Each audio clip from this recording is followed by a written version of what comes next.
Mr. Speaker, just to point out and remind the whole country that when we made the decision in 2015 to build county headquarters for those 5 counties, I think Isiolo, Lamu, Nyandarua, and I don't know which 2 others, Mr. Speaker, we were very clear about how much we were going to give them, Mr. Speaker, and it was expected because at that particular time, there was a genuine understanding, a general understanding amongst all of us that served in Budget and Finance Committee at that time, Mr. Speaker, that because these counties did not have provincial or divisional or district headquarters at that particular time, we were going to give them a boost, but we were not going to turn the whole country to be sponsors for them, as such that if you are unable to conclude on building this project, like I've seen the case, I don't want to mention the specific county, Mr. Speaker, because as majority leader, people may interpret that I have something against a specific county, but that county is listed here. And I like that the committee has pointed out that that county has taken more than what is their projected share, Mr. Speaker, and therefore we cannot give them the 78 million shillings that is being projected. Let them find within their resources, Mr. Speaker, because the rest of the other 4 counties, I want to believe, Lamu, Isiolo, and the rest, have concluded with the allocation that we gave to them at that particular time, and we should avoid this temptation. It points out, Mr. Speaker, again, to even the drafters and the people that go into drafting some of this legislation, that perhaps either out of corruption, Mr. Speaker, or because of the fact that you come from a particular county, that you just want to obviously violate the law. If you read the report, Mr. Speaker, of the Budget and Finance Committee of 2015, I know it, Mr. Speaker, 2015-2016, I know what we appended and the allocation that was given to each county. If you have exhausted your quota, Mr. Speaker, that's it. There is no reason why we should be burdening the rest of the country to complete a headquarters for you, Mr. Speaker, more than 10 years down the line after the advent of devolution. And therefore, I agree with the proposal that this committee is making to deny that allocation to that particular county. These specific programs, and I wish Senator Moses Kajwang' was here, but I know members of PACA here and Senator Osotsi, you are a member here, because your committee actually looks into this special allocation and funds. This so-called loan allocated project fund, donor-funded projects, Mr. Speaker, in our counties. Danida, Floka, KAV, Ward for Agriculture, and they are increasing by the day, Mr. Speaker. If there is an avenue where public finances are being lost, Mr. Speaker, in our counties, it is these particular projects. And therefore, Senator Osotsi, if you and Senator Moses Kajwang' do not lead us into establishing a mechanism through which we can ensure that citizens get value for money out of these loans, Mr. Speaker, then we need to disband those committees of yours. Because I do not know of a senator who cannot today go back to their county and point out under these funds of either Floka, the ones for Danida, the one for urban, for those that represent counties that have got urban settings for them, where this money is not wasted, where you find a kilometer of road is being built for more than 50 or 60 million shillings by a county government, Mr. Speaker. What nonsense is that, Mr. Speaker, that you are allowing as a county? Mr. Speaker, I really hope that by the time we get to the next session of the Senate, Senator Osotsi, Senator Moses Kajwang', your committees will actually lead us into ensuring that we have specific ways through which we ensure that these donor-funded projects in our county, citizens get value for money. Senators, Senator Professor Jenner, may the majority leader be heard in silence, please. So, Mr. Speaker, it will be important, and I like what the Budget and Finance Committee is pointing us to us, like this latest project, the one for Kenya Agriculture Business Development Project, you know, the one for putting together, I don't know, community projects for young people in agriculture. These things have been there since I was a youth. Mr. Speaker, I don't think I'm a very good example, probably even since Senator Oburu was a young person, Mr. Speaker. These interventions in agriculture, Mr. Speaker, if they were achieving the desired result, Mr. Speaker, then we would say that carry on. But the problem is, us as a Senate, we are not involved in the design of this project. Yet, we are brought in as rubber stamps at the tail end of the program, where we are just supposed to append our signatures and say, a program has been put together, therefore we can send funds to the counties. If you ask many of these senators that are here, to give an account of their experience of these projects, the way they have been conceptualized and designed, Mr. Speaker. There would be more value for money in some of these grants, Mr. Speaker, despite the fact that they are specific to the projects that they are supposed to do, like these climate funds, Mr. Speaker. You find this is part of the money, if you don't know, like the FLOCA funds. It's part of the money that many of our governors continue to run projects similar to what used to be known in the national government as Kazi kwa Vijana, where they get their supporters and bloggers, you know, these people that they use to insult senators, so that they work with a slasher for 2-3 days and they disappear with 5 or 10,000 shillings per day, Mr. Speaker. Open, blatant corruption. Yet we account for these funds, colleague senators. It is time that we become also a bit more cautious in these so-called donor-funded projects. And you know, Mr. Speaker, they are very intelligent in how these projects. You know, those guys, the so-called treasury mandarins, are very intelligent. They know when they splash the catchphrases, World Bank, IMF-funded project, because of, I don't know, it's neocolonialism, Mr. Speaker, or whatever the issue is, we get easily excited and say, oh, if it is World Bank, perhaps this project have been properly thought about. Let us just approve the funds.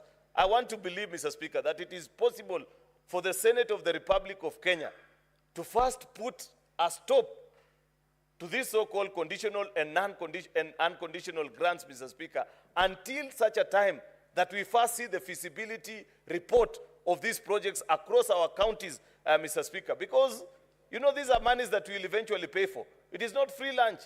It is billions of shillings, Mr. Speaker, that eventually accumulate and stockpile as part of our national debt, Mr. Speaker. Yet, if you compare how that money is being used, Mr. Speaker, you know for a fact that many of them are just wasted, Mr. Speaker.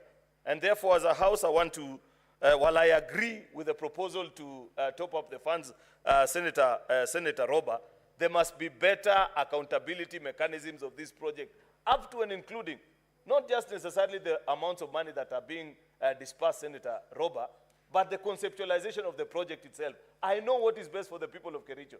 That's why they elected me to represent them here as a senator. And so on for all the rest of the senators that are here. I don't see how somebody can sit in Washington and design a project that we're just supposed to implement it as a turnkey project, Mr. Speaker, and expect that it will work miracles for my people. The Senate of the Republic of Kenya must have a better voice on these particular projects, Mr. Speaker, and including their conceptualization, what is the costing, Mr. Speaker, and how it gets. Lastly, Mr. Speaker, it's just a concern. Let me go to the specific clause. Part H, Mr. Speaker, of the report of their last recommendations, where the committee is proposing to us that we amend clause 5.6 to provide that all additional allocations to county governments under clause 5.1, 2, 3, and 4 shall be transferred to the respective CRF in accordance with the disbursement schedule approved pursuant to section 17 of the Public Finance Management Act, Cap 412A. What made me curious about this, Mr. Speaker, is the fact that I thought this is already provided for in law. But I have been in this house long enough, Mr. Speaker, to know that there is nothing that makes it sway into legislation out of idle venture. Are there perhaps specific counties, Mr. Speaker, where these funds or these additional allocations, Mr. Speaker, are being directed to without benefit to the rest of all the 47 county governments, Mr. Speaker, as such that Senator Roba and his team would wish that we provide this amendment to clause 5 and 6 and ensure that there is a direct transfer to the specific CRF of a particular county. I thought there is a general application, and maybe I should have asked the chairperson of this committee in private, but help me to wonder aloud with the rest of senators so that they appreciate. You know, Mr. Speaker, it will be important for senators to know that before the advent of this particular bill, one of the grave mistakes that used to happen, Mr. Speaker, is that when it was only Treasury on their own making the decision of which counties to benefit from conditional grants, Mr. Speaker, it was specific counties that used to benefit from this particular project. And we felt that it was unfair to the rest of the devolution family, because we believe in the principle of equity, that all 47 distinct county governments are equal before the law, Mr. Speaker. And that is why we moved the House, and the House agreed with us that let this House be the principal organ that does the distribution of resources, so that today, if we run a project in 5 counties, Mr. Speaker, we can justify to the rest of our colleagues that the other 42 have missed out, but somehow, some way, in the next financial year, you will be beneficiaries. That never used to be the case, and therefore, I get concerned, Mr. Speaker, when we have this amendment, and I hope Senator Roba can convince me before we take the vote on why it has to be specified that into the CRF account of the specific counties without listing which those particular counties are. Therefore, with those very many remarks, Mr. Speaker, I beg to support our committee and appreciate them for the very good work that they've done. Thank you, Mr. Speaker. Thank you. Now, honorable senators, the youngest member of the House turns 81 today.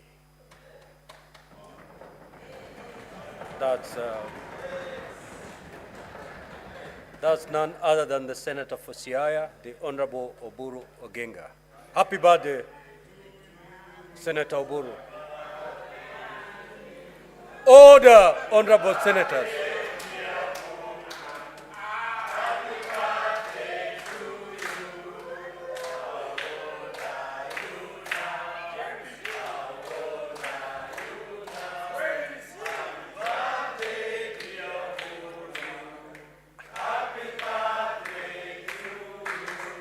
Thank you. Order, honorable senators, order. Order, honorable senators.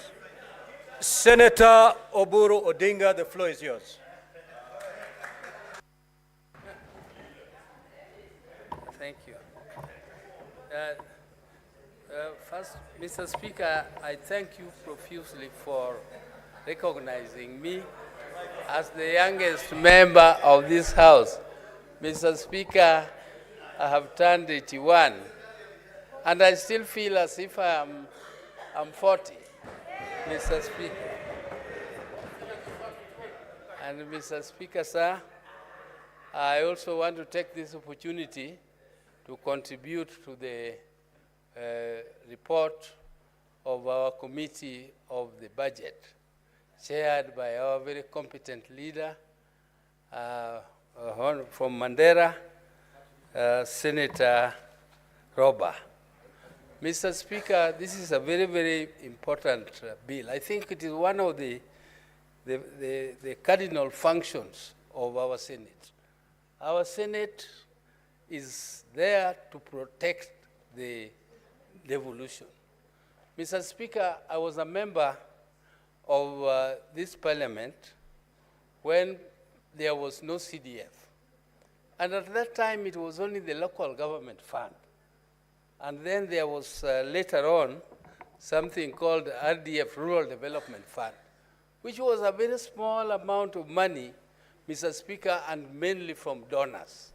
And we used to sit long hours as MPs in the DDCs trying to determine where that money would go. Mr. Speaker, when CDF came, we are the ones who brought CDF. Engineer Karwe brought the proposals, and we all supported, and we created CDF.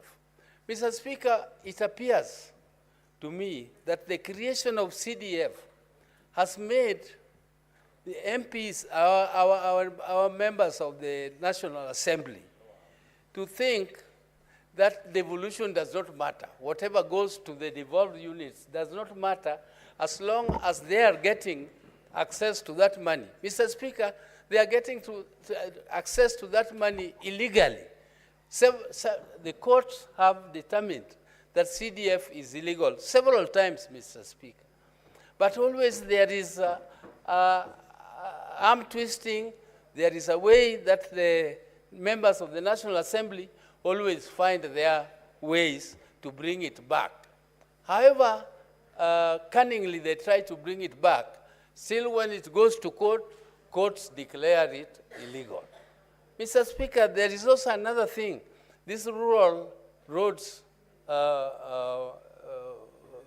fund, which also somehow, I don't know how the members of the National Assembly managed to twist it so that it becomes, it is under them. It is somehow under them. They are the ones who control the, that fund. So, Mr. Speaker, that is why I think, that is in my own thinking, I think that is why they forget. When it comes now to the allocation to the counties, they recklessly reduce it as if they don't live in the counties. There is none of the members of the National Assembly who does not dwell in a particular county. And they know what the counties are supposed to do. We do the oversight, apart from protection. But, Mr. Speaker, while we do the oversight, we cannot say, oversight what is not there. We can only oversight monies which are there. So the first thing to do is to allocate money. Mr. Speaker, you remember when the Revenue Allocation Commission recommended that the counties should get 412 billion, and we approved that. Then when it went to the National Assembly, they reduced it to 498, and they were saying they have increased it, Mr. Speaker. They did not increase anything, because from 396 to 398, that 2 billion shillings increment, Mr. Speaker, covers only a little more or a little less than the inflation, which is more than 8–9%, Mr. Speaker. Mr. Speaker, the deduction which are made as part of what they call austerity measures.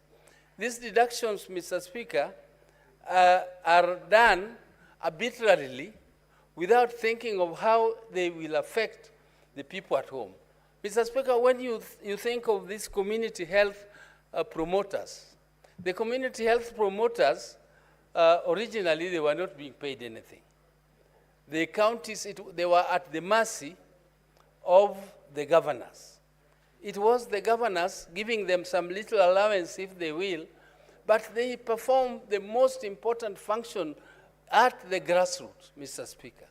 Mr. Speaker, these are the people who treat you before you go to any dispensary, if you have any disease at home. So these people have been working tirelessly with the communities at the grassroots without being remunerated at all, anything. They are not being paid even a token. Mr. Speaker, this is God sent, and the MPs should appreciate the work these people do. And for the first time, officially, there is an allocation for them in the budget to pay them. And the members of the National Assembly don't see such importance. When they want to reduce monies for austerity measures, they should know where to do it. Mainly, it should be in the national government budget, not in the county budgets, Mr. Speaker. Mr. Speaker, this knife, I used to work in the Treasury, Mr. Speaker, and we used to have a knife which was cutting allocations to ministries. But, Mr. Speaker, there was a misunderstanding.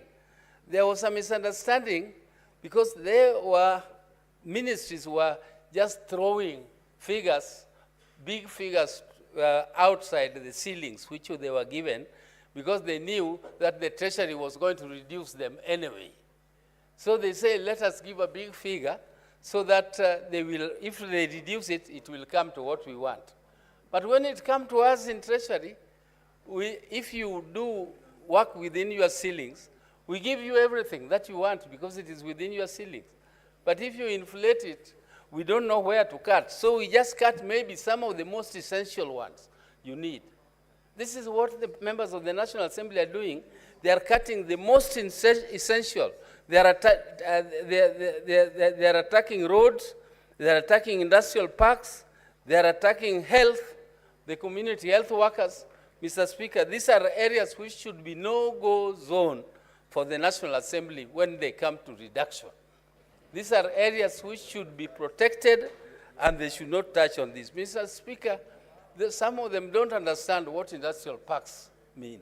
These industrial parks are going to create a revolution in terms of employment of the youth in the rural areas. And Mr. Speaker, when they are established there, it should be the duty of every leader, to protect them and make sure that that money is ring-fenced and it is not touched in austerity measures when you come to reducing allocations, Mr. Speaker.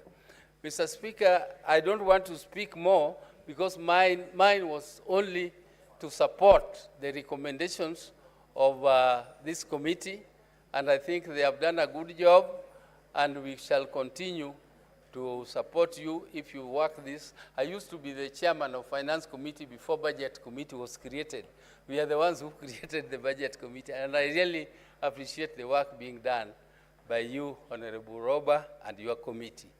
Thank you, Mr. Speaker, for the opportunity. I'm aware you've whispered it to me, so you need not take to the floor. Now, Honorable Senators, we had deferred 2 orders because we did not have the requisite delegations to go into division. Now we do, so allow me to rearrange today's order paper pursuant to Standing Order 45-2. We handle order number 9 and 10, and thereafter we come back to the debate on the additional revenue. It will take us less than 10 minutes. Clerk, proceed to call those to orders, please. Order number 9, the Political Parties Amendment number 2 bill, Senate Bills number 26 of 2024, second reading division. Sergeant at Arms, ring the division bell, please, for 5 minutes.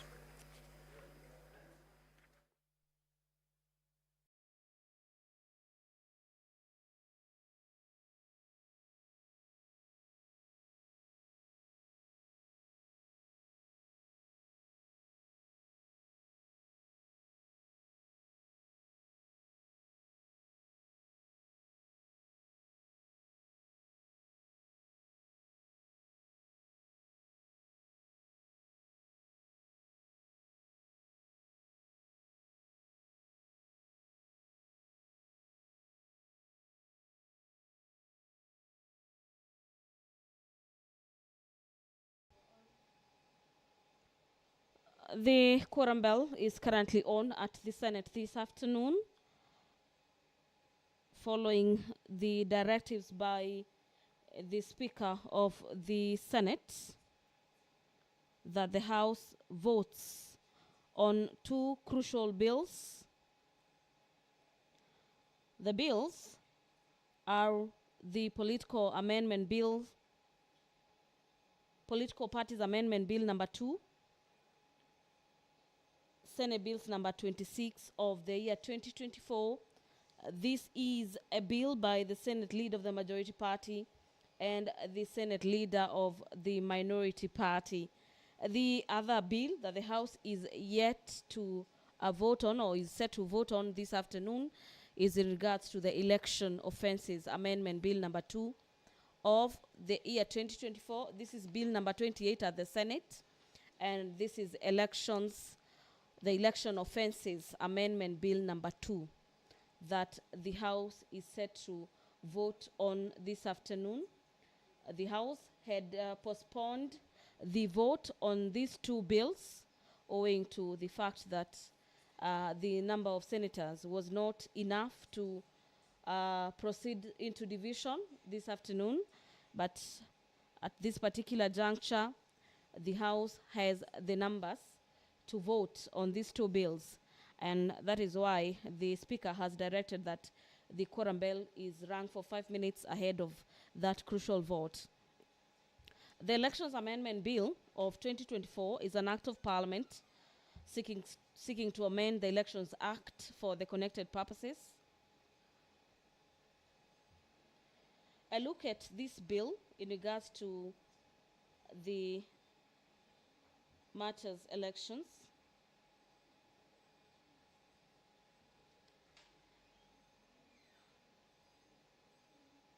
is that the bill seeks to empower the Electoral Commission pursuant to the provisions of Article 88, subsection 4H, to carry out evaluation of the electoral process within 1 year after the general election.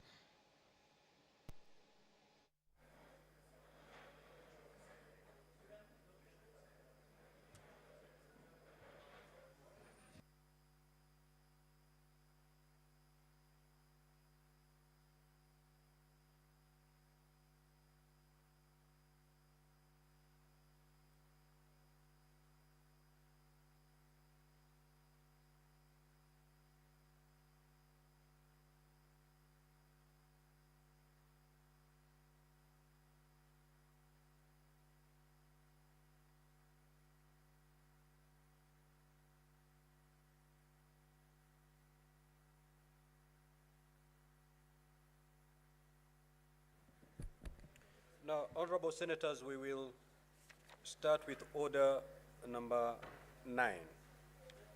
It has already been called out by the clerk, and therefore, order, honorable senators.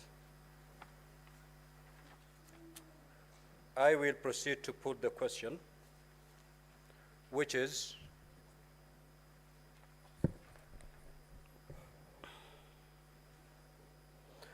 that the Political Parties Amendment Bill, number 2 Senate Bills, number 26 of 2024, be now read a second time. Now we are going to vote electronically.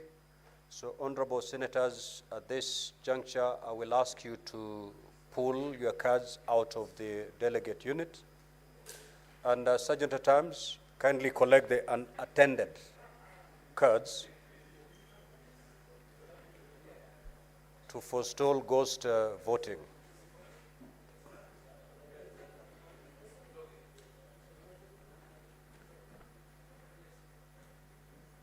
Honorable senators, you may now log back and proceed to vote.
Honorable Kavindu, proceed to the dispatch and cast a vote.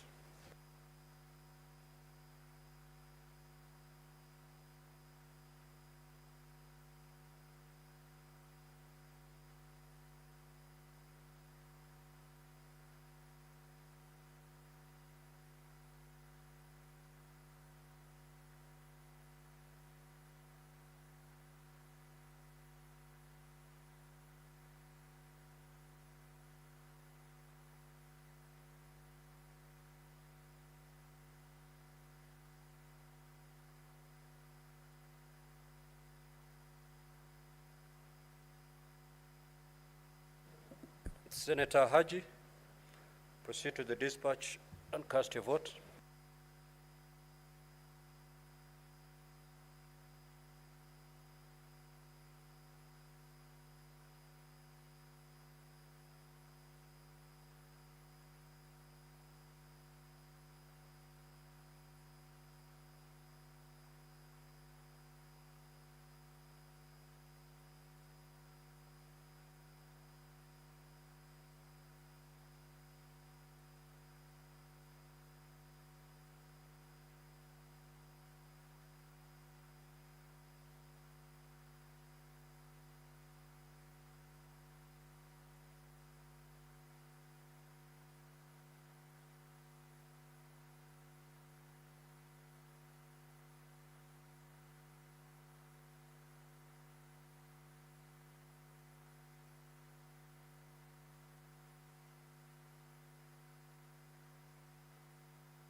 Honorable Senators, the result of the division is as follows. Ayes at 31, nays at 0, abstention 0. So the ayes have it. The Political Parties Amendment Number 2 Bill of 2024, a bill for an act of parliament to amend the Political Parties Act, Cap 7D, and for connected purposes. Next order. Order number 10, the Elections Offences Amendment Number 2 Bill, Senate Bills Number 28 of 2024, second reading, division. Honorable Senators, I'll proceed to put the question that the Elections Amendment Bill Number 2, Senate Bills Number 29 of 2024 be now read a second time. You may now proceed to vote.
Senator Fernandi, move to the dispatch and get assisted, please.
Senator Maruma, kindly wake up Senator Lominen and ask him to come to dispatch.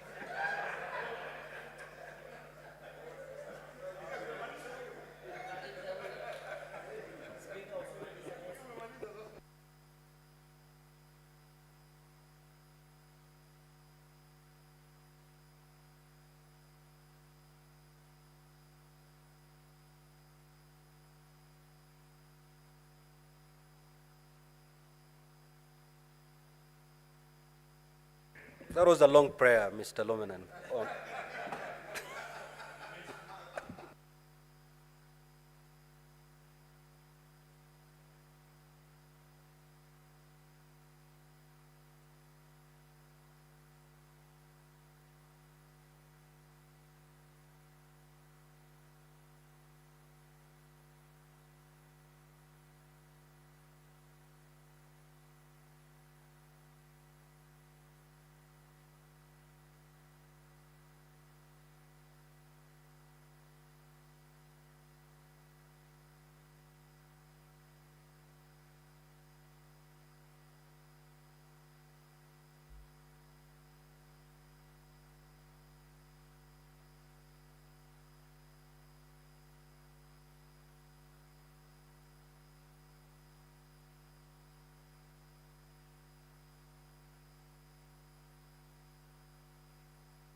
Now, honorable senators, the result of the division is as follows. Ayes at 33, nays 0, abstention 0. So the ayes have it. The Election Offences Amendment Number 2 Bill, 2024, a bill for an act of parliament to amend the Election Offences Act.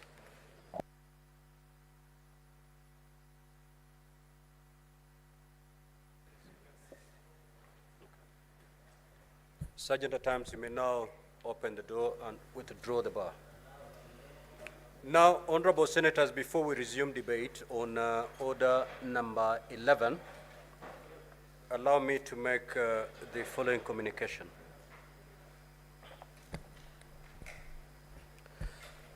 Now, honorable senators, at the sitting of the Senate held on Wednesday, the 9th of October 2024, Senator Fatuma Dulo brought it to the attention of this House that the Governor of Isiolo, Honorable Abdi Ibrahim Hassan, had on several occasions failed to appear before various committees of the Senate in response to either an invitation to appear or summons. Indeed, the following instances serve as an illustration of the instances where the Governor, without justifiable reason, has failed to appear. A, invitation by the County Public Accounts Committee, where the Governor had been invited severally but had declined to appear. Thus, summons dated the 12th of April 2024 were issued by the committee. B, invitation by the Standing Committee on Labor and Social Welfare, where the Governor had been invited severally but has declined to appear. Thus, a summons was issued. C, invitation by the Standing Committee on Finance and Budget, where the Governor had failed to respond to committee's requests for information, and thus summons dated the 31st of July 2024 were issued by the committee. The Governor failed to appear in response to the summons, and the committee issued further summons dated the 30th of September 2024. D, invitation by the County Public Investments and Special Funds Committee, where the Governor appeared and used demeaning language and insulted members of that particular committee.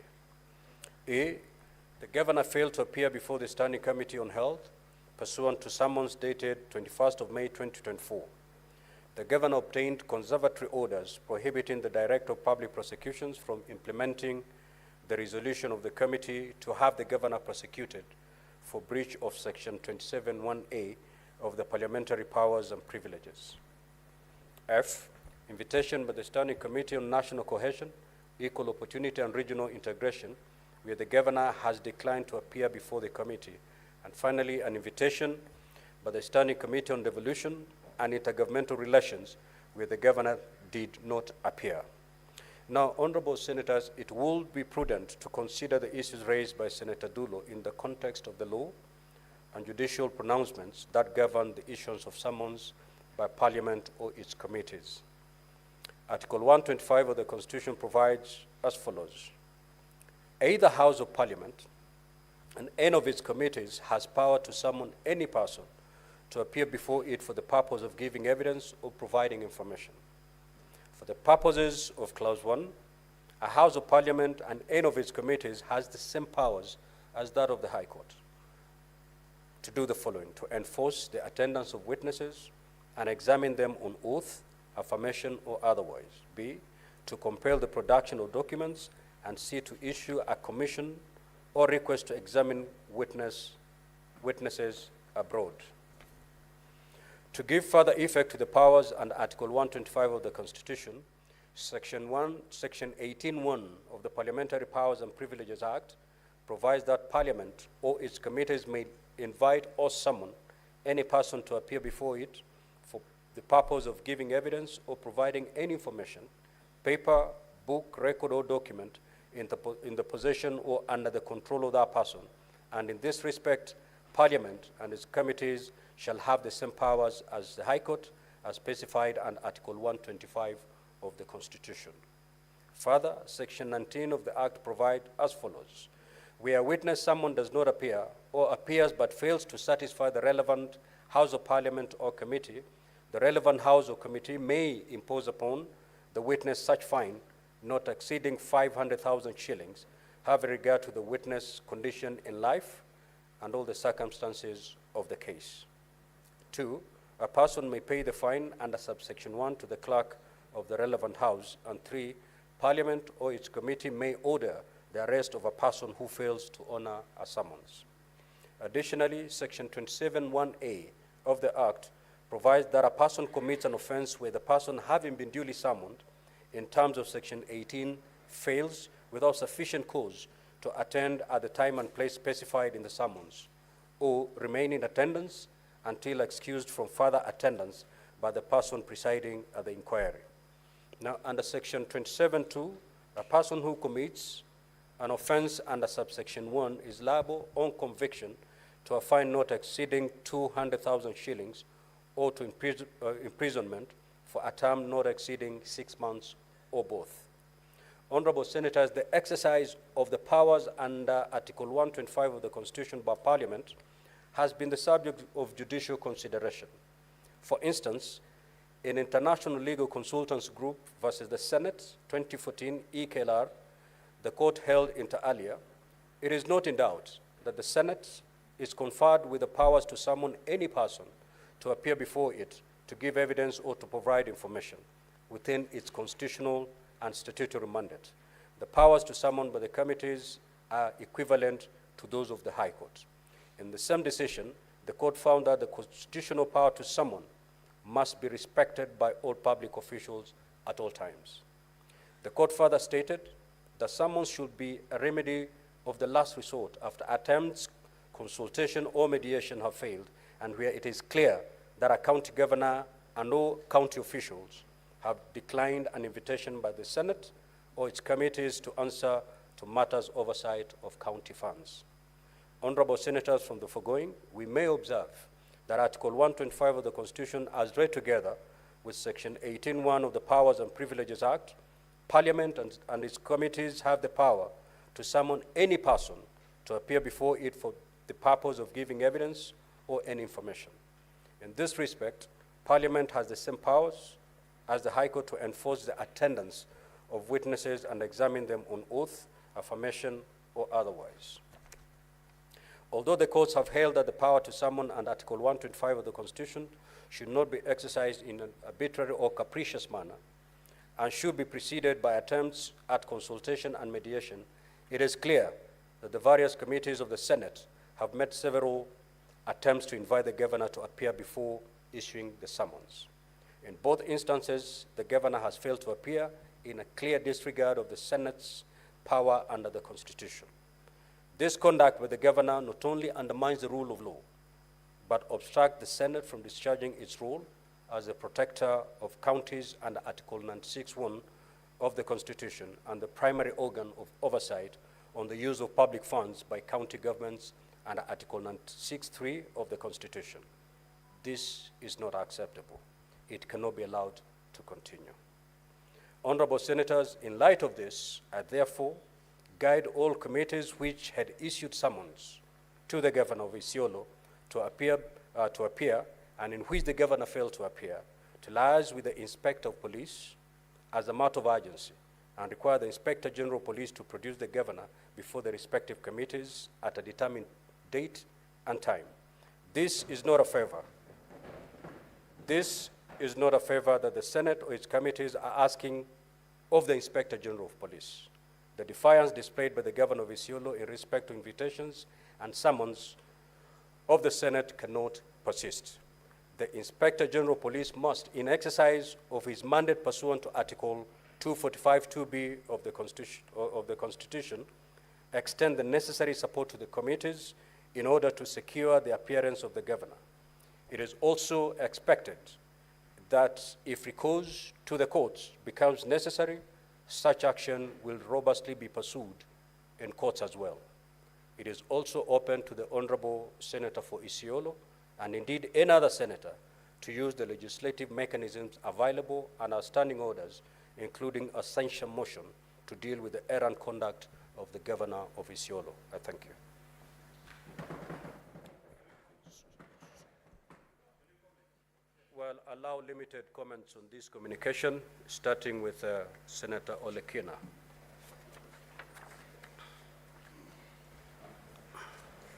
Mr. Speaker, let me first of all acknowledge the good work that Senator Dulo has been doing for the people of Isiolo. Mr. Speaker, if it wasn't for her diligence in ensuring that those people get their services, those hospitals are open, which are now shut, that the people get services, we would not be discussing this matter. This is unprecedented, Mr. Speaker. This is the first time that your chair has actually almost censured a sitting governor. This House protects devolution. This House, the framers of the Constitution, gave it powers to be able to ensure accountability, a fiduciary responsibility on those who are given that responsibility by the citizens.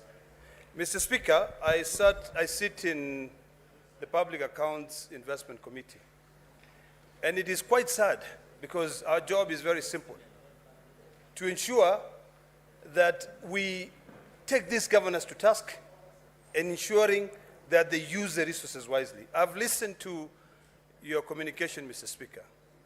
And Mr. Speaker, I don't intend to vary your communication. It's well thought out, but I think we've got the powers in this House. Article 125, our Parliamentary Powers and Privileges Act, Section 19 and 18, gives us that power. We have penalized this, or we have fined this governor, I think twice now. That's 1 million shillings. We want to know whether that person, whether he has paid that to the clerk of the House. Mr. Speaker, we have a police station which is domiciled in the presence of Parliament.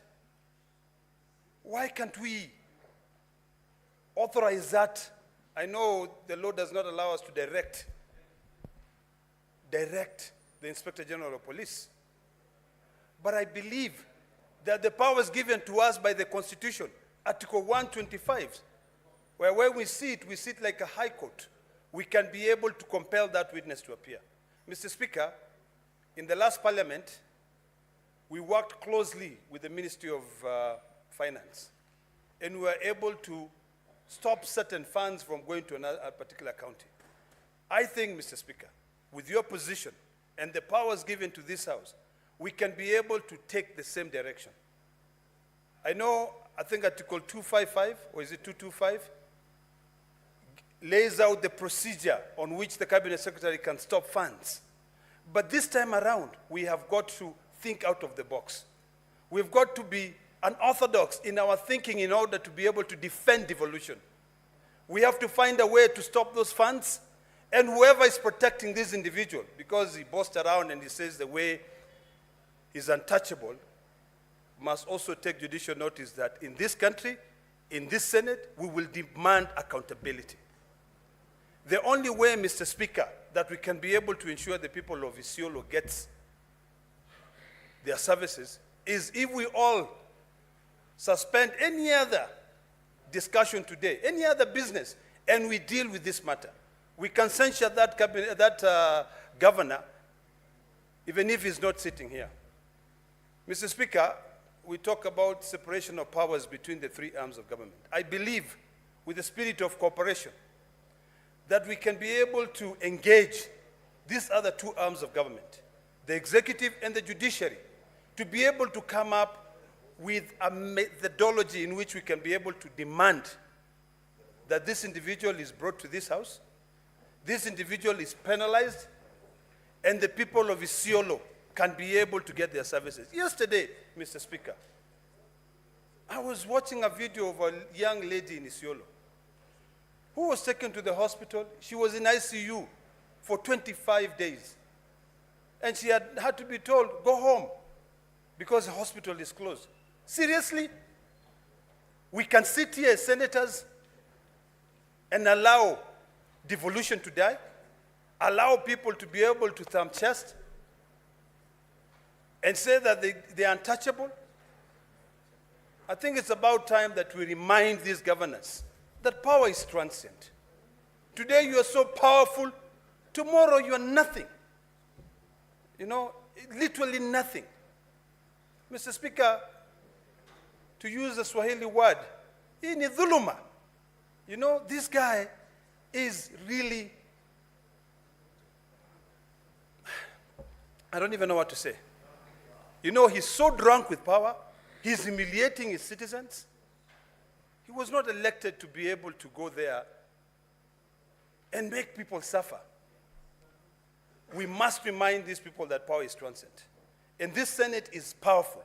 We've been reminded so many days that we are powerful. We're going to be sitting here tomorrow discussing the issue of impeachment of a deputy president. And you still say that we don't have power? Mr. Speaker, let us use this police station, which is domiciled in Parliament. We should not just see police here sitting, you know, trying to protect Parliament. The only way you can be able to protect devolution is by making sure that you call these people to account. Finally, Mr. Speaker, I want to request the Inspector General of Police, who I believe is a fine gentleman, who I believe is someone who is committed to ensure that there is discipline in this country, to expeditiously, you know, go and make sure that that governor is taken to jail. Because you cannot violate Section 19 of the Public or the Parliamentary Powers and Privileges Act. You cannot violate summons from this Senate and you continue there. And yet this is the same Senate which is fighting for you to get money. Seriously. That is completely ludicrous. So, Mr. Speaker, I hope that everyone here today, let us not talk about anything else. Let us censure this person and make sure that we use all the powers that we have to make sure that the people of Isiolo get what is rightfully theirs. Thank you, Mr. Speaker. Senator Wamatenga. Thank you very much, Mr. Speaker, sir. I also like to support the motion and the communication you've just made. Mr. Speaker, sir, indeed a very sad affair that we are chosen and elected by electorate. What is so disorderly about Senator Wamatenga Majority Leader? Apologies to Senator Matinga, Mr. Speaker, but I just wanted to request if you could guide, given that this is a matter that I know many senators will want to speak to, if we could provide guidance on time so that we get as many of our colleagues a chance to speak to it. Okay, honorable senators, we need not to go on a vote on this. We can agree on a consensus. 3 minutes. 3 minutes? 3 minutes it is. Senator Wamatenga, your time starts running from now. Thank you very much, Mr. Speaker, for giving this opportunity. Indeed, when we campaign in this country, we promise all kinds of good things to our electorate. It is very unfortunate that some of us get in the office and they forget the very same things that we promised. Mr. Speaker, sir, I've heard from my neighbor here, the senator from Marsabit, his frustration with the governor for Isiolo. He has issued many invitations, but he has ordered none of them. Mr. Speaker, sir, We are elected as leaders to sit down and listen together. At times, the issues that we invite governors and other officials to appear before our committees are not intended to serve our own interest, but the interest of the community and the society of Kenya.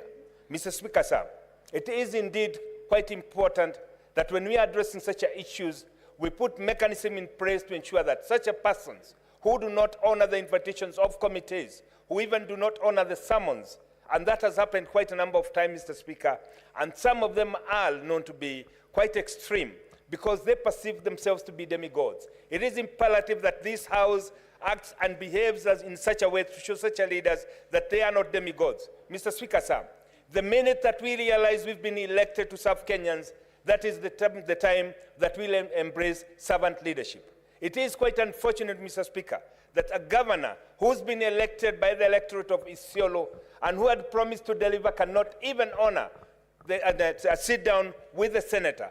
And this, Mr. Speaker, sir, it is the only way to ensure that we deliver a service to our people through collaborative, participatory approach that requires the leaders to sit down together, reason together, and come up with an amicable working solution that addresses the issue of our people. Mr. Speaker, sir, as a House, we can only be able to execute our mandate of oversight if we put instruments in place that will ensure that we do not remain truthless. Mr. Speaker, sir, it is quite unfortunate and very, very sad that in the 21st century, somebody who platformed on the premise that he's going to deliver services cannot appear before this House, not that he's being asked personal questions, but questions that have to do with the way he's pushing the issues of Isiolo, governance issue, accountability and transparency. Mr. Speaker, sir, it is the high time that we show the world and the whole country that we as senators of this country, we mean business and we want to ensure that services are delivered to them. And the only way to do that, Mr. Speaker, sir, is to bite and bite very hard. Mr. Speaker, sir, we didn't say that we can tell or request the IG to bring such a person and any other person before the committee. We must do it, Mr. Speaker, because if we fail to do that, Mr. Speaker, the law of this House that has been given to us by the Constitution of Kenya will remain unexecuted because we have arrogant people. Senator Osotsi. Thank you, Mr. Speaker. Mr. Speaker, it is very unfortunate sitting here and listening to the level of impunity by a governor who has refused to attend several committee invitations. Mr. Speaker, this particular governor appeared before my committee, and the kind of conduct he exhibited when he appeared before my committee, it was the most unbecoming conduct from a governor.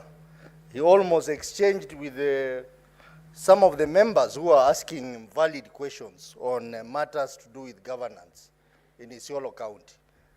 Mr. Speaker, you remember that in this House I sponsored a bill, an amendment to the Powers and Privileges Act, where I said that we need to enhance the fine from 500,000 to 2 million shillings, and also put in provisions on how the arrest can be executed. That bill was passed by this House, and that bill is lying in the National Assembly. Maybe at this point we would wish the National Assembly to speed up the passage of that bill so that we can deal with matters like this of Isiolo. Mr. Speaker, I think some governors take it like a crime if we invite them to appear before Senate. They think that we are punishing them. Mr. Speaker, we are simply doing our oversight role as per Article 96 of the Constitution. So I want to thank those governors who have honored our invitation in our various committees and appeared and answered questions affecting their counties. But there are others who, when invited, Mr. Speaker, they try and use all manner of excuses not to appear. That is against devolution, which this House, under Article 96, exists to protect. I think, as Senator Dama said, I think it's a high time we have a censure motion on some of these governors. it should go beyond your communication, Mr. Speaker, so that we have a censure motion to discuss the conduct of these governors and any other governor who will run away from a summon. Mr. Speaker, 2 weeks ago, we summoned the former governor of Kitui, Honorable Charity Ngilu, over the matter of Kikotek, where millions of money was embezzled, Mr. Speaker, and the governor did not even respond to our request. The Majority Leader. Mr. Speaker, I will not finish the 3 minutes. There's just one thing I want to say. Your communication is very well reasoned.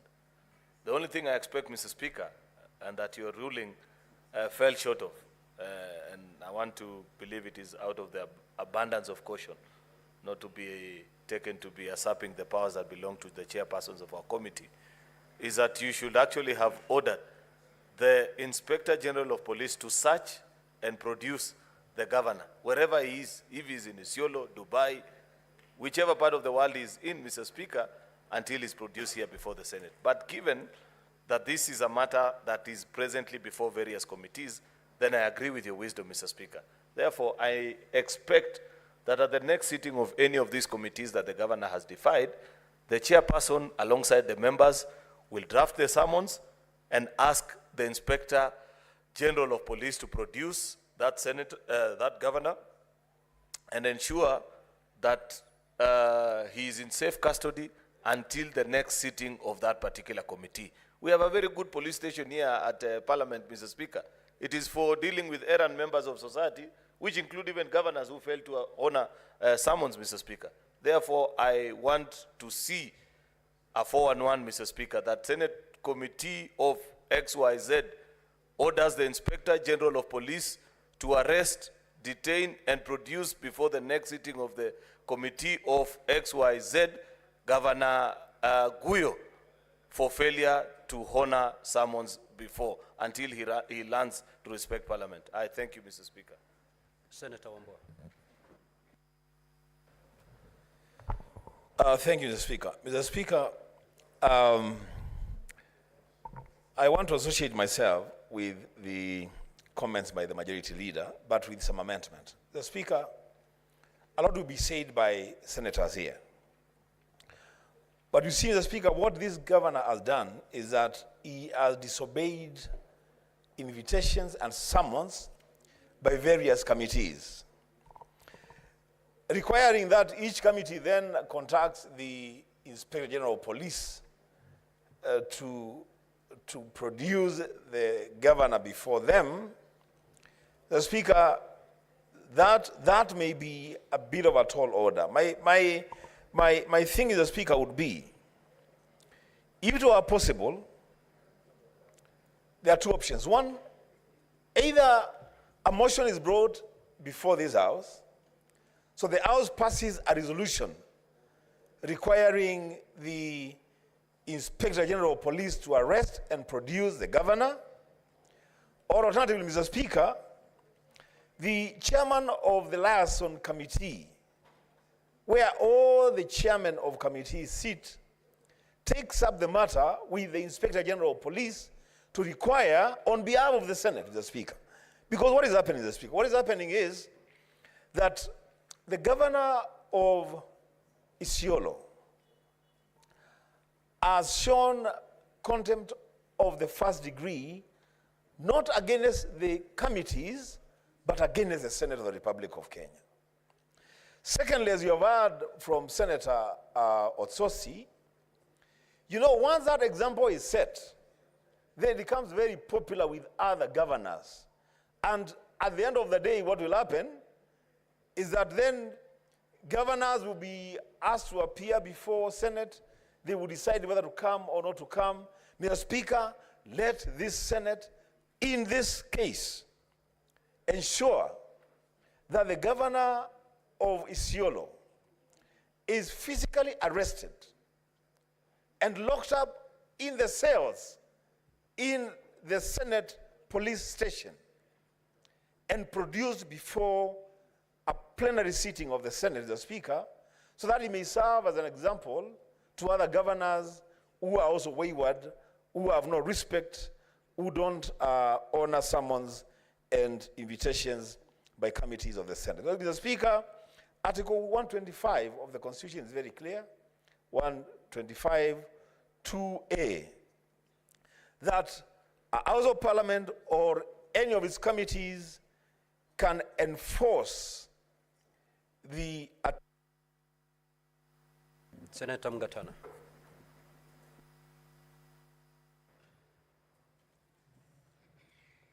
Mr. Speaker, actually my note was on Order 11, so I will pass.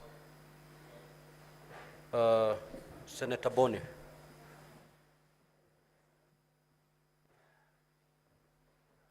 Thank you, Mr. Speaker. Mr. Speaker, I do appreciate and congratulate you for that communication. And my contribution is just in two parts, Mr. Speaker, to request governors to remember or to realize that devolution did not just happen in this country. Men and women of this republic made sacrifices, people lost their limbs, people lost their properties, people lost their lives. My second comment, Mr. Speaker, is, well, as I agree with you on the how, but I just wanted to draw your attention, Mr. Speaker, to the Constitution of Kenya, Article 245, which established the National Police Service, Mr. Speaker. And in this article, there is Part 4, which, Mr. Speaker, says that the Cabinet Secretary responsible for police services may lawfully give a direction to the Inspector General with respect to any matter of policy for the national state, but no person may give direction to the Inspector General in respect of investigation, and enforcement matters, Mr. Speaker. I was thinking maybe we should have taken the right route, namely ask the Cabinet Secretary to do what the Constitution gives them in the section that I've read. Failing which, Mr. Speaker, we shall have contravened subsection 4, which does not allow any other person other than the Cabinet Secretary. Mr. Speaker, I support your communication. Honorable Boni, read the powers of the High Court. Those are the powers that are in your hands. Senator Fokilifi.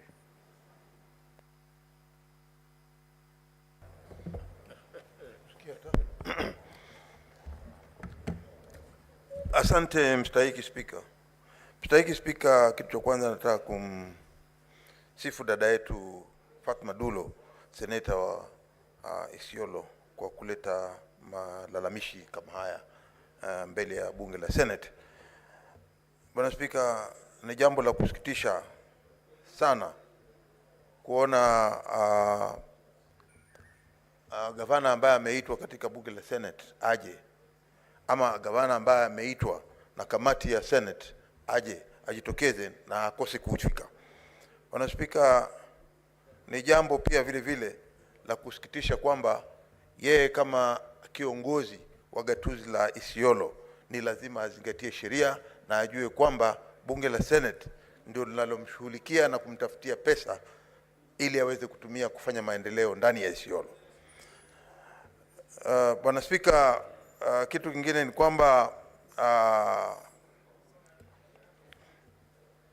ule uamuzi ambao umechukuliwa hivi sasa, Bwana Spika, katika ulivyochukua huo uamuzi wa kwamba yeye aweze kuitwa tena mbele ya kamati na kupitia kwa mkuu wa polisi, hilo ni jambo zuri, kwa sababu kuanzia hivi sasa kutakuwa na heshima itakayopeanwa na kwa watu kwa maseneta wetu na kuheshimu bunge la Senate, ya kwamba usipokwenda tunaweza kutumia nguvu zetu hapa ndani ya bunge la Senate na tukamwambia mkuu wa polisi uweze kukamatwa na uletwe mbele ya Senate ama kamati ya Senate ili uweze kujibu yale maswali, na tutafanya hivyo tukitumia njia hiyo, na ni kwamba itakuvunjia heshima wewe kama gavana. Manake ukija ukishikwa utatiwa ndani korokoroni alafu siku ya pili ama baada hiyo weekend ikimalizika utapelekwa katika kamati ya Senate ili uweze kujibu ni kwa nini hawezi kuja. Na hili hatutaki uhusiano kama huo uweze kujitokeza wakati ambapo inatakana serikali ya ugatuzi. Hivi sasa tunawapigania pesa wapate, na hatutaki zipunguzwe, na wao wanafanya tabia kama hizo, na sisi tunaona hiyo si jambo zuri. La mwisho, Bwana Spika, mimi nasema Gavana Guyo aelewe ya kwamba moja wapo katika serikali ya ugatuzi ni Isiolo, na Isiolo si kipochi chake, wala pia vile vile Isiolo si nyumba yake. Aelewe kwamba Isiolo ni gatuzi la watu wa Isiolo, na akiitwa na Isiolo ama akiitwa na kamati ya Senate aweze kujua ya kwamba ni lazima aje afike. Asipofanya hivyo hatua itachukuliwa. Asante sana Bwana Speaker. Thank you, Senator. Honorable Senators, we seem to have a problem with our system. If there are any other senators wishing to contribute to the motion, to the allegations, yes. Very well. By show of hand, we'll start with Commissioner. Asante Bwana Spika kunipa fursa hii. Kwanza kabisa nataka kumshukuru seneta wa kutoka Isiolo, Seneta Fatuma Duro, kwa swali ambalo aliuliza ndiposa tuweze kupata mwelekeo. Na tayari Bwana Spika tumepata mwelekeo. Na nataka kumshukuru seneta kwa sababu yeye amekuwa mzoefu na amekuwa kwa muda mrefu katika seneti hii, na maswali ambayo ameuliza Bwana Spika ni swali nzuri kabisa, kwa sababu Gavana Guyo kile ambacho amehitajika ni yeye kuja hapa katika seneti hii ama kamati ya seneti hii kujibu maswali Bwana Spika. Si maswali ya seneta, ni maswali ambayo watu wa Isiolo wangetaka huduma Bwana Spika, na hiyo ndio maswali ambayo yanaulizwa.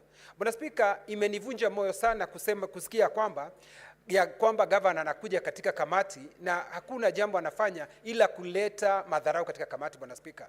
Nimemsikiza Senator wa Vihiga, Senator Ostosi, ambaye ni mwenyekiti wa kamati, akisema ya kwamba yule gavana hata baada ya kufika katika ile kamati ni kuonyesha dharau Bwana Spika, ni kama hawafai. Ilhari maseneta hata siku ya leo Bwana Spika tumekuwa tukisema ya kwamba pesa ambazo zinakwenda katika kaunti zetu ni mpaka ziongezeke Bwana Spika. Nilimsikiza Seneta Dulo akiuliza inawezekanaje sisi tunapigania pesa ziende katika gatuzi ya Isiolo, lakini gavana mwenyewe hawezi kuja kujibu maswali Bwana Spika.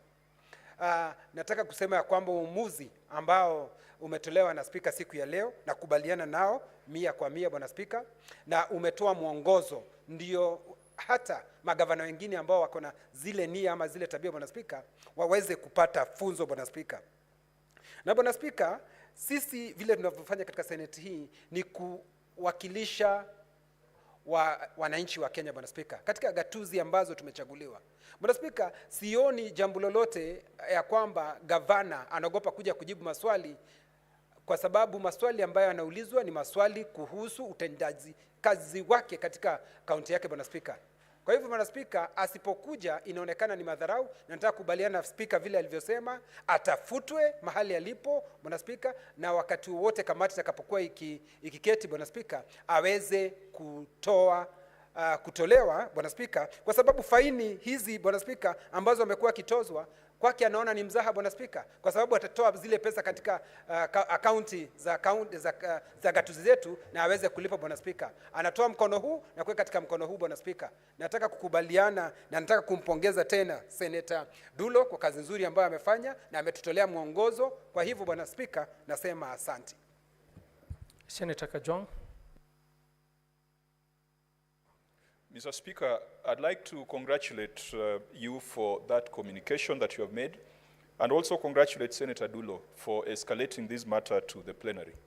As a chair of a committee, I have been seized of this matter, and Mr. Speaker, I am one of those chairs or the leaders of those committees that have gone to Isiolo County to carry out our constitutional mandate. Mr. Speaker, when the Public Accounts Committee landed in Isiolo, we were scheduled to have our meetings at the Isiolo County Assembly. The Speaker of Isiolo County Assembly and the entire membership of the Assembly disappeared, including the clerk. We were only left with the Sergeant at Arms. The Governor, whom we had given notice that the Senate would be coming to Isiolo, was a no-show. Mr. Speaker, even the projects that the committee had come to inspect as part of its constitutional mandate, we could not get access to the projects. Mr. Speaker, one of the projects was a market and a county headquarter. The project manager is a Ministry of Public Works.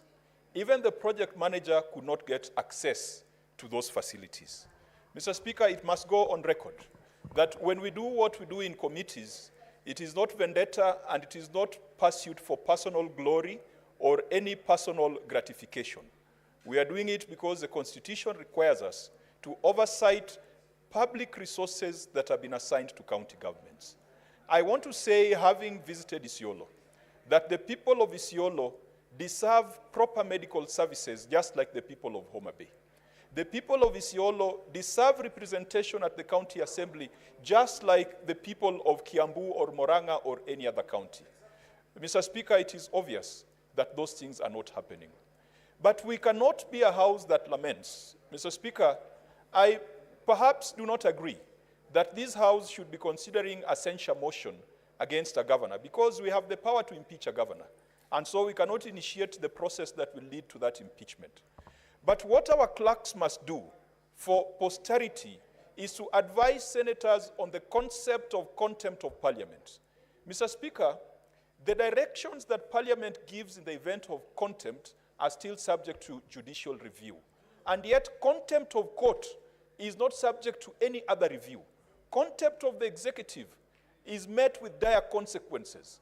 We have put ourselves in a position of weakness, Mr. Speaker, by subjecting issues of contempt of parliament to review of other bodies of judicial review.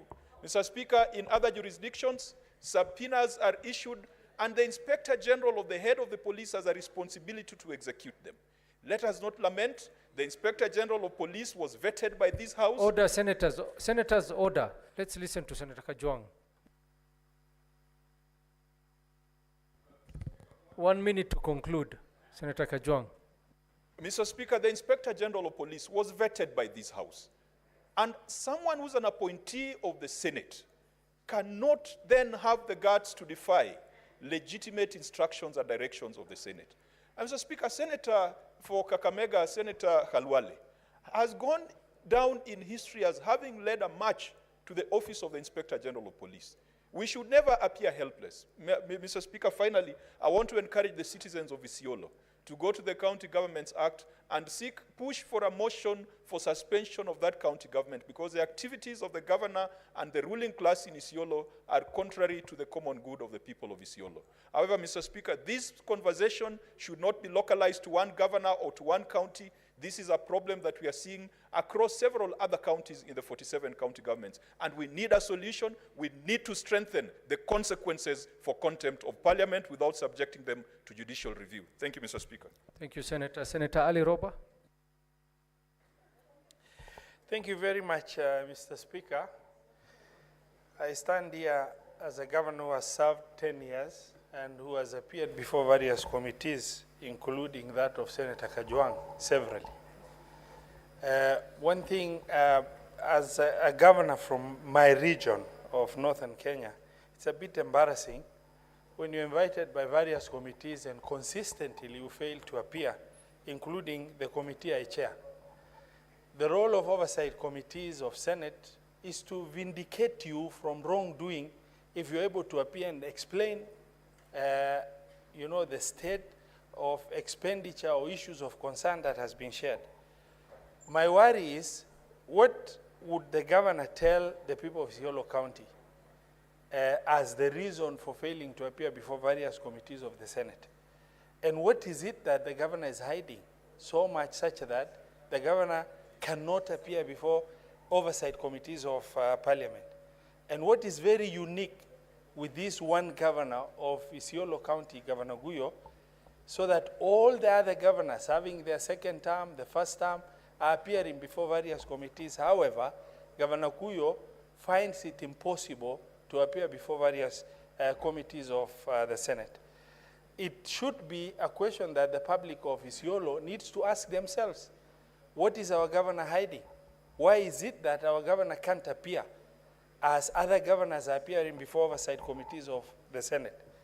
Because the opportunity to be able to appear and explain issues of concern that has been raised on behalf of the public of Isiolo is an opportunity that any leader, you know, with sound mind at this level of a governor should be able to take that opportunity to freely come without being persuaded to come, unless there is something very serious that he's hiding, or he can't appear because he's ill-prepared to be able to appear. Because now, as you're leading a county and consistently you're being discussed for failing to appear before various committees of the Senate, and that puts you in a very embarrassing situation. I think the direction that the Speaker has given is a sound direction, and all of us need to take advantage of that to be able to make sure that this is enforced on behalf of the people of Isiolo County. Mr. Speaker, I submit. Thank you. Senator Eddie Okech.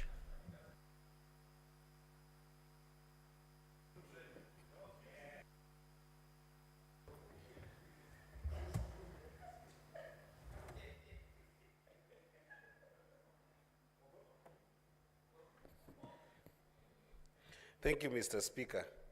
I don't know why the Senator of Senator Chimera is very excited today. The Senator from Kwale. But that's fine. I think that he must be very excited because I think that the governor for Isiolo has frustrated the House for so many years, Mr. Speaker. And I have witnessed, Mr. Speaker, from my own committee, CIPIC, when the governor, first of all, was very reluctant to appear in the committee. But when he eventually appeared, he appeared as if the work that we were doing in that committee were not important, to the extent that it became a very bad exchange, Mr. Speaker. But that said, Mr. Speaker, whenever we invite, because we start with the invitation to governors to come and appear before the committees of the House, Mr. Speaker, and even if you further this by a sermon, Mr. Speaker, most of the time, these invitations are about audit queries. And audit queries, Mr. Speaker, if you look at all the audit queries that we have had, Mr. Speaker, they are there to protect the people of our respective counties from any exploitation of Article 43, Mr. Speaker. And Mr. Speaker, if a governor doesn't show up and disrespect committees of the House, Mr. Speaker, I think that this is the best definition of a crime. And what I was expecting, Mr. Speaker, is perhaps a guidance to the committees of the respective, the chairs of the respective committees, that they recommend prosecution of such a governor. Because I don't think that having Inspector General of Police bring a governor who is rogue, who is exploiting his people, who is not performing for his people, who is actually wasting the resources of his people, and you want someone to appear before us, and he doesn't show up, just bring him before us doesn't help the people to get their services. Let the chairpersons of these respective committees recommend prosecutions, and let those recommendations come in form of a report to this House. Let us ratify those reports through the process of debates and consideration in this House, and let us forward the recommendations to DPP and recommend a prosecution. And I hope that Governor of Isiolo will be the first one to face the wrath of a House of Parliament that protects the people against such exploitation. So, Mr. Speaker, recommend prosecution of this governor. I thank you, Mr. Speaker. Gloria. Thank you, Mr. Speaker. Allow me first to raise a point of concern, Mr. Speaker, on our systems, Mr. Speaker. We really need to figure out how to deal with this issue of our systems, because we are facing a very important issue tomorrow. And if it happens that every time we are queuing to speak and suddenly the system drops and then we are subjected to, you know, either not offer our views, Mr. Speaker, we will not be doing justice to the people that we represent, Mr. Speaker. So I don't know what plans the Secretariat, the Clerk's office, the people in charge have for tomorrow, but it can definitely not be that when we are ready to speak, the systems drop. It looks a little bit awkward, Mr. Speaker. On the issue of the governor of Isiolo, Mr. Speaker, I want to say that as a member of the Labor Committee, we actually had summoned the governor because he has allegedly employed over 45 advisors, Mr. Speaker, contrary to what is allowed in law. And you can see the level of impunity. If it is true that indeed he has employed over 45 advisors and he has refused to submit himself before the Labor Committee, Mr. Speaker, we are 100% sure that there's a lot of other monkey business going on in Isiolo, Mr. Speaker. And in fact, when we were issuing the summons of arrest from the Labor Committee, it was in the interest of the people of Isiolo, because if we as a Senate committee cannot trace where the governor is, for sure the people of Isiolo have no clue where their governor is, Mr. Speaker. And therefore, I think it is imperative that even in future, if we amend the powers and privilege, if we amend the standing orders, that it should be imperative that at the points that the first committee has issued the arrest, a letter from the Speaker's office should just initiate that the culprit be arrested on the spot, Mr. Speaker. So we are looking forward to some action so that we can be able to account for the people of Isiolo. Thank you, Mr. Speaker. Senator James Morango. Finally. Asante sana Mr. Speaker kwa kunipa nafasi. Kitu ya kwanza ningetaka kusema kwamba ni jambo la aibu kwa sababu aliye gavana wa Isiolo Abdi huyo alikuwa mwakilishi wangu wa Matopeni. Ile wakati pia nilikuwa Matopeni ward. Wakati pia mimi nilikuwa mwakilishi wangu wa Kerugoya, akawa kiongozi wa wengi na mimi pia nilikuwa kiongozi wa wengi, nikakuja Senate na akawa gavana wa Isiolo. Na kwa sababu tunaamini kwamba ukipitia kutoka wewe ni mwakilishi wandi na umefika mahali ulipo, pia unakuwa umesoma mambo mengi. Na ni vibaya na aibu kuonekana kwamba sasa wale wanaofika kuwa mangavana kupitia mawakilishi wandi ni kama watu ambao pia wanaanza kuvunja sheria. Hiyo ni kutuharibia hata sisi, Mr. Speaker. La pili niseme kwamba Senate tio tingatinga ambayo inatumika kutengeneza barabara mahali kuna mawe na miti, ikimaliza inawekwa kando isiharibu barabara. Tunapokuja huku kupitisha fedha ambazo mangavana wanatumia, lazima kwamba wajue ya kwamba lazima tutafuatilia kuona zile fedha zinafanya kazi. Na kwa hivyo gavana anapoarifiwa kwamba anafaa kufika katika kikao kwa kamati ya Seneti, anafaa kwa mapema afike akuja jieleze. Hii sasa inaonekana ni kinaya na pia ni kukosea Senate heshima kwa sababu siku zote hizo wameitwa wamekataa kukuja. Mr. Speaker, niliangalia wakati kulikuwa na kikao ya Speaker ambapo gavana huyo alimutusi seneta wa Narok katika kikao. Na niseme kwamba hiyo si mzaa, sio kitu ya kufurahia. Ni kitu ambayo pia inaonyesha kwamba watu wa Isiolo kama sisi hatuwezi kuwatetea. Watatetewa na nani kwa gavana ambaye ni mkakamavu na amekosa heshima kiwango ya kwamba anaweza kuja kutusi seneta katika kamati. Kwa hivyo Mr. Speaker, ningesema ya kwamba achukuliwe hatua ambazo zinafaa kuchukuliwa, aletwe katika kamati zile zote, na ikiwezekana akuje awekwe ndani, akija kwa kamati anarudishwa ndani, anatolewa kamati hiyo ingine mpaka amalize vikao vyote akiwa mbando wako ndani, kwa sababu akiachiliwa hatujui kwamba atakuja tena ama atatoroka. Asante sana Mr. Speaker. Alexander Mundingi.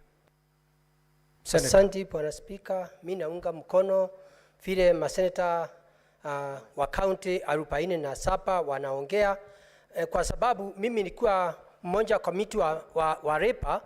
Tumekuwa na kikao mara moja, ya pili, ya tatu, na pia seneta wa Isiolo Mheshimiwa Nduro amekuwa akihudhuria hiyo kikao, na imekuwa na shinda nyingi sana kwa sababu tumekuwa tukimuhitaji akuja njibu majibu vile ameajiri kazi watu wafanyikazi na vile analipa watu na amekuwa akuji.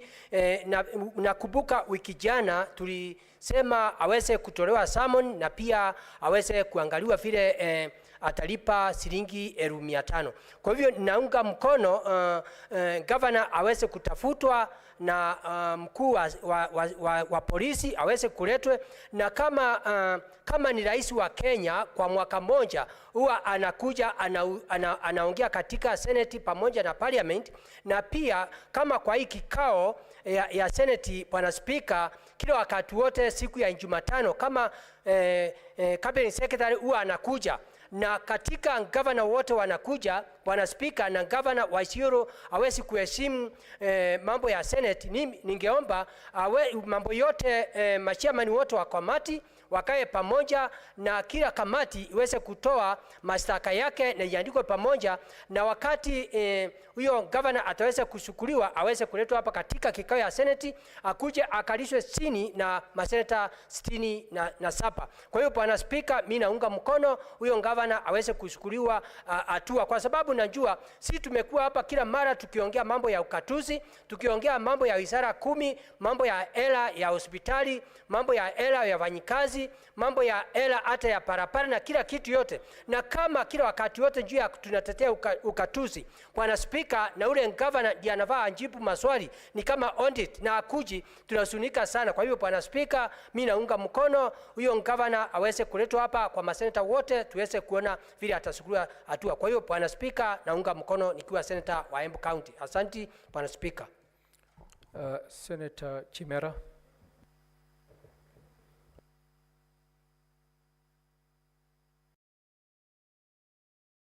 Asante sana Bwana Spika kwa fursa hii.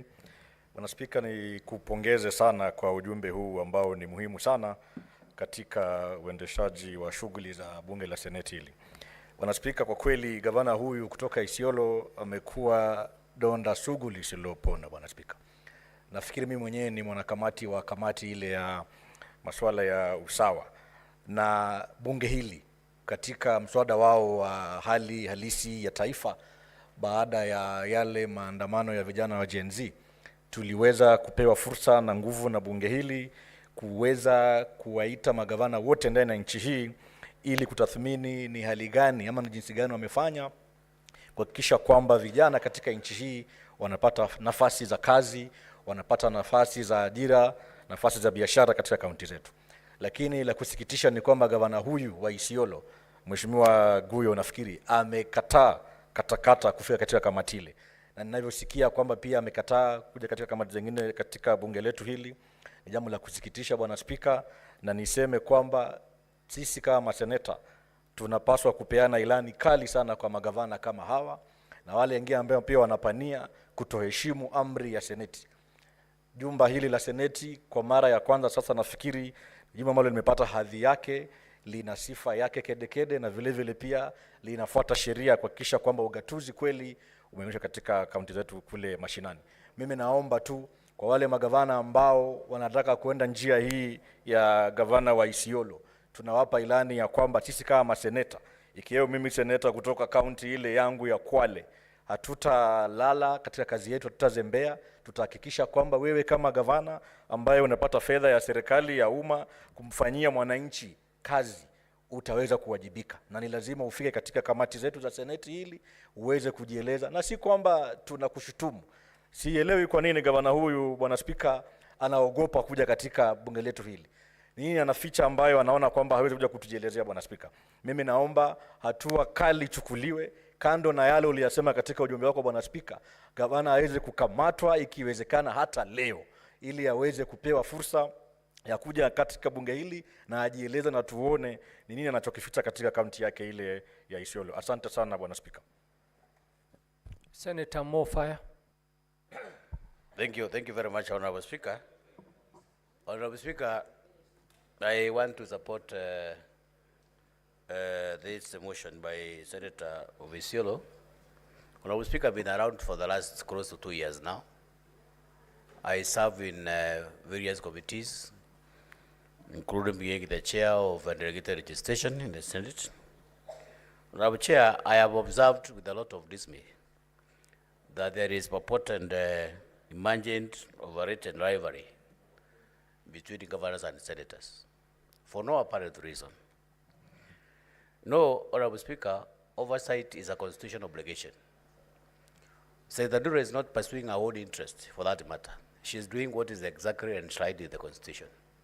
So the governor of Isiolo is not,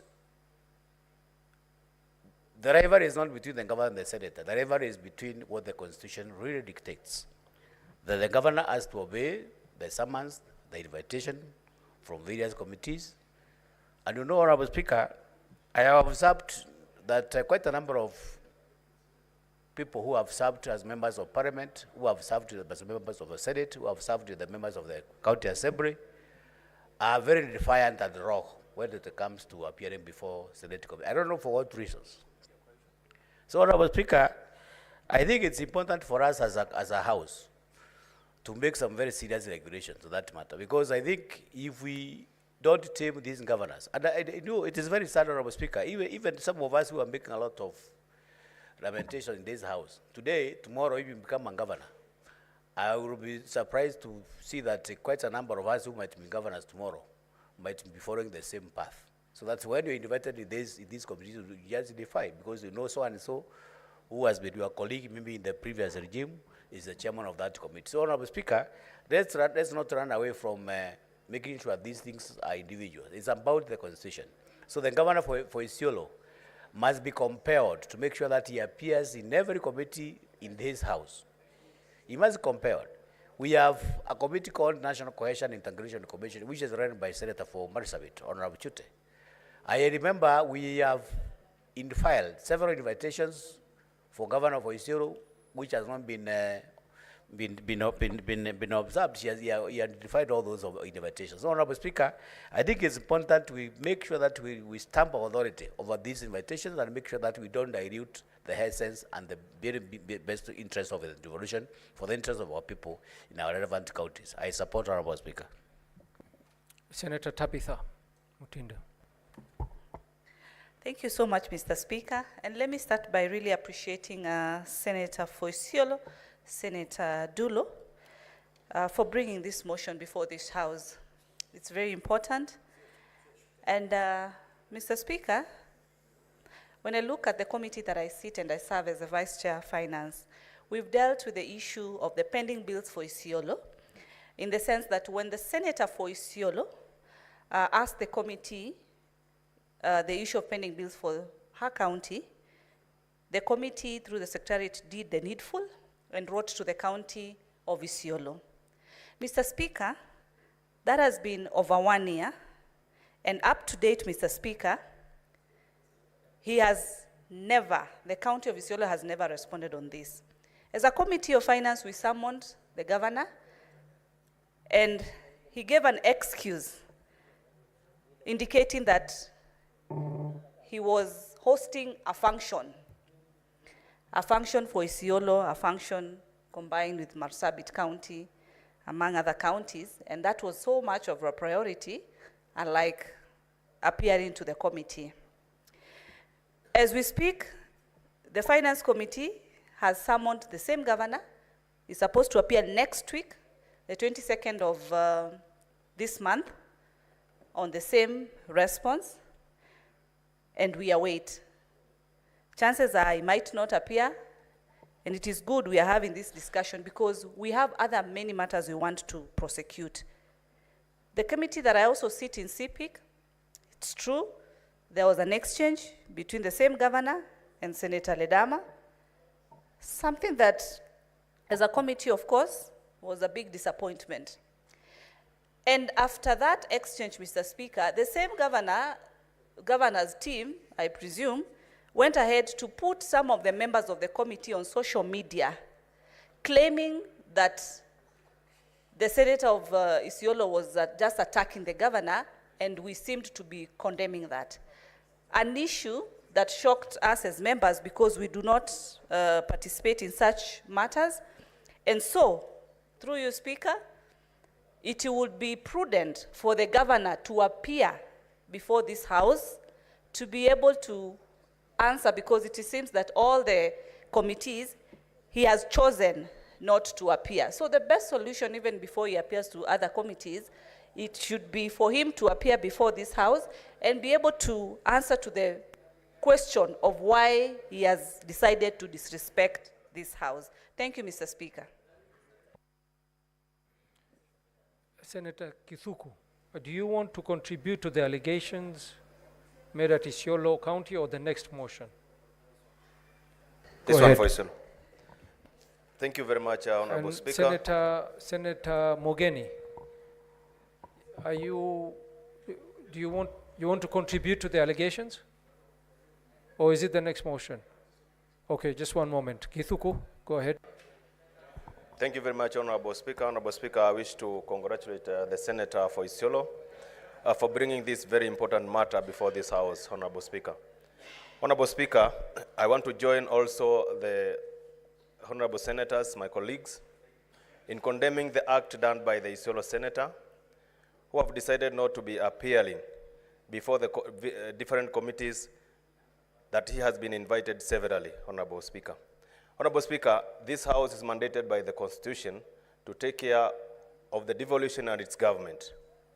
Honorable Speaker, it is absurd to see to it that the Honorable Governor have decided to deliberately not to appear to these committees that he has been summoned to appear so that, Honorable Speaker, he can answer to issues that are affecting the people of Isiolo. Honorable Speaker, I sometimes even fail to understand what is this that the governor is thinking, because the moment now you start to avoid the senators who are mandated by the Constitution to take care of the devolution, then it shows that, Honorable Speaker, that governor is not even aware of what he's doing. Honorable Speaker, I would wish that this House take very serious measures against this governor, because now, Honorable Speaker, the moment now we allow this, other governors who have the same attitude like him, Honorable Speaker, will one day also try to avoid the invitation by the senator. So, Honorable Speaker, I am of the opinion that this House take a very serious measure and discipline this governor who have deliberately decided not to be appearing before various committees of this House, Honorable Speaker. I sit in the Committee of Cohesion. I am a witness that we have been inviting this governor to appear, but he has deliberately refused to appear to answer to issues that are affecting the people of Isiolo, Honorable Speaker. I therefore support and urge this House, Honorable Speaker, to see to it that this governor serves as an example to other governors who has the same attitude like him. Thank you, Honorable Speaker. Senator Eric Mogeni.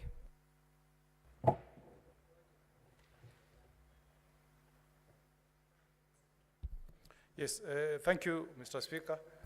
Mr. Speaker, you know, we are facing a very bad crisis. That a Senate of the Republic of Kenya, Mr. Speaker, is this afternoon discussing a conduct of a governor who has refused to respond to summons issued by the Senate. Mr. Speaker, even in the most advanced democracies, you can never, Senator of Isiolo, refuse to respond to summons of a House, more so a Senate. If you look at history, Mr. Speaker, you know what brought down President Richard Nixon. He was given summons by the Senate that was looking into his impeachment. The Senate ordered him to produce tapes that had some information on the Watergate scandal. He refused. He went to court. He waived immunity. The court sided with the Senate and directed President Richard Nixon to tender those tapes to the Senate. And it's the incriminating evidence that was in those tapes that made Richard Nixon to resign. So if a president of a superpower like United States of America can respect summons issued by an equivalent House, Senate of the US, what about this guy called Governor Guyo? I mean, we must rain down on this character. Mr. Speaker, we cannot accept the power, the authority of this House to be whittled down. We cannot accept. Senator Cherage is a lawyer, you know it. In fact, if you read the American Constitution, they don't have the kind of powers that we have as the Senate of the Republic of Kenya.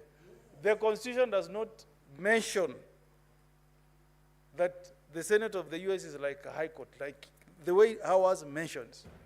So if need be, this is a guy that should be arrested and be brought here by none other than the commissioner. Because, Mr. Speaker, when you summon a governor, it's not a play game. You want to see some documents, the information you want to see, their records. How then can we be said to be a body that can oversight counties if we cannot have the privilege of asking for documents and they are brought to us, Mr. Speaker? I'm speaking with a lot of pain, Mr. Speaker, because this should not happen in a democracy, more so with a very progressive constitution like the one we have. I hope we are going to go a little bit further and even summon the Commissioner of Police to appear here and tell us why he cannot arrest this governor and bring him before this House. We must show, Mr. Speaker, that we have teeth. We are not a toothless bulldog. We must demonstrate to the governors, more so this Governor Guyo, Governor of Isiolo, that this House has got teeth and the powers we have are powers equivalent to the High Court. Mr. Speaker, if I get summons from the High Court, I will even skip the session tomorrow. If I'm summoned to appear before the High Court tomorrow, I'll go running.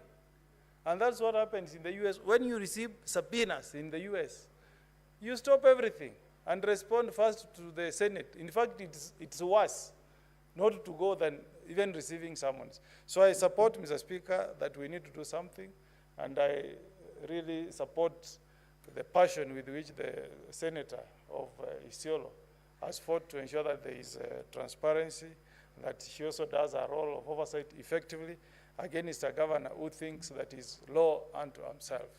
I support, Mr. Speaker. Thank you, Senators. We proceed to the next order. Clerk.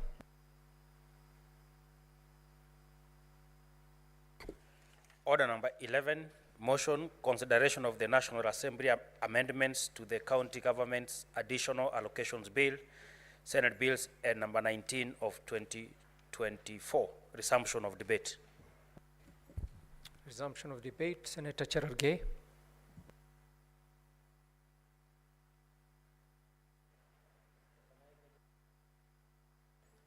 Thank you, Mr. Speaker, sir, for this opportunity. I want to support the Finance and Budget Committee for this report, and I agree with them that they should reject the amendments from the National Assembly.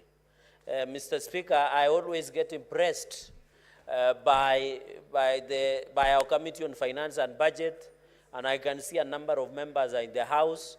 Mr. Speaker, I think this is authority. The last time they were supposed, Mr. Speaker, to cut down the money from 380 billion to 41 billion, they brought us a rejection that the county should get 41 billion, Mr. Speaker. So I support the Finance and Budget Committee that the amendments that were done by National Assembly is not in good faith. If National Assembly had good faith, they should have cut their own CDF money, because CDF as it is unconstitutional, is illegal, and it has been ruled even by the Supreme Court, Mr. Speaker. In fact, it is in my constitutional amendment of 2024 that I'm trying, Mr. Speaker, to salvage the hanging on of the CDF allocation under the budget, Mr. Speaker. In fact, the amendment of this, the upshot of this, Mr. Speaker, is in Article 202 of the Constitution of the Republic of Kenya, Mr. Speaker, where in this point you are trying to additional funds to counties. Apart from equitable shareable revenue, there is additional funds, Mr. Speaker, there is own source revenue. So, Mr. Speaker, we must agree as a nation that what the Finance and Budget Committee has done is very impressive, Mr. Speaker. We should support them. Mr. Speaker, you are looking in the financial year of 2024-2025, counties were supposed to get additional funds of 61.9 billion, Mr. Speaker. But the National Assembly cut down to 46.5 billion Kenya shillings, Mr. Speaker. So counties will lose almost 15.4 billion, Mr. Speaker, which is very unfortunate. Mr. Speaker, it will affect many programs. Mr. Speaker, what we should be cutting is foreign travel, Mr. Speaker. Chai and mandazi and flowers and newspaper in our offices, Mr. Speaker. Then reallocate those funds to more, Mr. Speaker.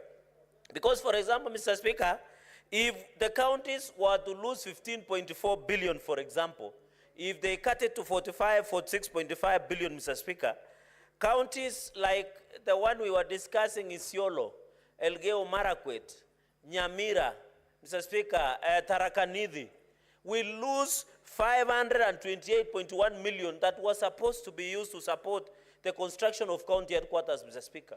The reasoning behind the Senate was that these counties received the lowest allocation through shareable revenue, and therefore we thought by giving them additional grants, additional funds of 528 million will assist them to build county headquarters, Mr. Speaker.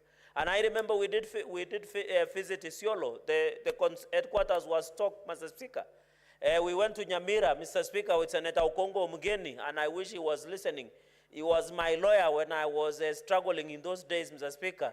And he defended me, Mr. He took us to Nyamira County headquarters when Governor Amos Nyaribo, may his soul rest in peace, was still the governor, and we went under devolution committee. Oh, sorry, sorry.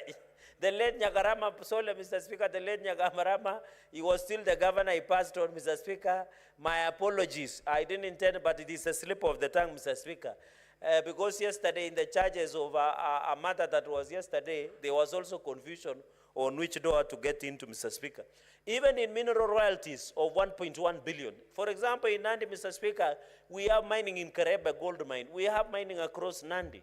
This 1.1 billion mining royalties, Mr. Speaker, would have been significant in allocation and development of those areas, Mr. Speaker.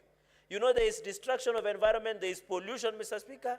We should have allowed 1.1 billion, Mr. Speaker. Another important issue is road maintenance levy fund, Mr. Speaker, of 10.5 billion. Mr. Speaker, are you aware, Mr. Speaker? Mr. Yes. Speaker, are you aware? Beatrice, what is your point of order? Honorable Speaker, my point of order is on Standing Order 41 on the quorum during the proceedings of the Senate. Honorable Speaker, do we have a quorum to proceed as a House?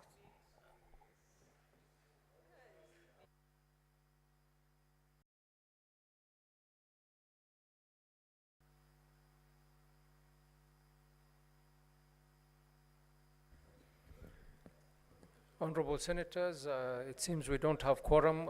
Senator Tams, please ring the bell for 10 minutes.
Honorable Senators, having failed to attain quorum at the expiry of 10 minutes, the Senate stands adjourned pursuant to Standing Order 41-2A until tomorrow, 16th October 2024 at 9 a.m.